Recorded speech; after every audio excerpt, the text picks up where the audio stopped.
హైదరాబాద్లోని గచ్చిబౌలిలో doctor Kiran autism machine ఆధ్వర్యంలో ఆటిజంపై రాష్ట్ర స్థాయి అవగాహన సదస్సు నిర్వహించారు. గచ్చిబౌలిలోని బ్రహ్మకుమారీస్ గ్లోబల్ పీస్ ఆడిటోరియంలో జరిగిన ఈ అవగాహన కార్యక్రమానికి ప్రముఖ నటులు, నిర్మాత, మాజీ పార్లమెంట్ సభ్యులు మురళీమోహన్, నటుడు, నిర్మాత Raja Ravindra, NIE-PID Secunderabad deputy director doctor V Shravan Reddy, ప్రముఖ గైనకాలజిస్ట్ డాక్టర్ శిల్పిరెడ్డి ముఖ్య అతిథులుగా హాజరయ్యారు. సదస్సులో 1000కి పైగా తల్లిదండ్రులు, ఉపాధ్యాయులు, థెరపిస్టులు, వైద్య నిపుణులు, ప్రత్యేక విద్యావేత్తలు పాల్గొన్నారు. ఆటిజం బాధితులకు అవసరమైన సహాయక వ్యవస్థలు, చికిత్సా విధానాలు, సమ్మిళిత అవకాశాలపై చర్చించారు. ఆటిజం బాధితులకు ప్రభుత్వ స్థాయిలో మరిన్ని విధానపరమైన చర్యలు అవసరమని Suchir India group CEO doctor Kiran autism mission వ్యవస్థాపకులు కిరణ్ పేర్కొన్నారు. ఆటిజం పిల్లల అభివృద్ధికి అవగాహన, సహనం, ఆమోదం, సమాన అవకాశాలు చాలా ముఖ్యమని ఆయన పేర్కొన్నారు.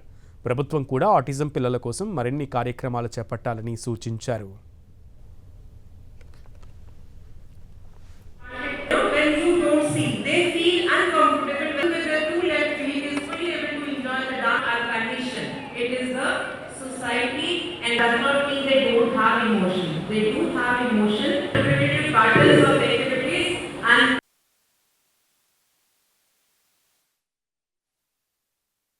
ఆటిజం అండ్ బియాండ్ అని స్టేట్ లెవెల్ కాన్ఫరెన్స్ ఒకటి కండక్ట్ చేయడం జరుగుతుంది.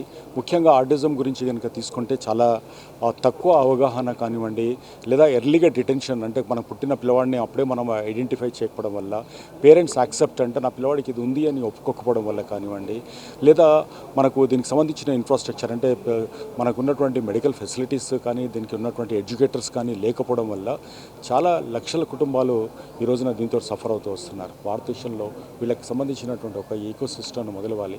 దీనికి అందరూ మాట్లాడాలి, మన అందరం మాట్లాడాలి, అందరం చర్చించాలి. ముఖ్యంగా మీడియా పైన దీని మీద ముఖ్య భూమిక ఉంది.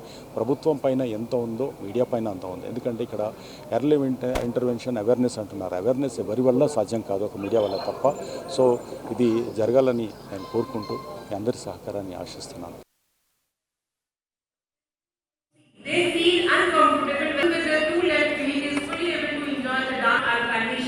It is the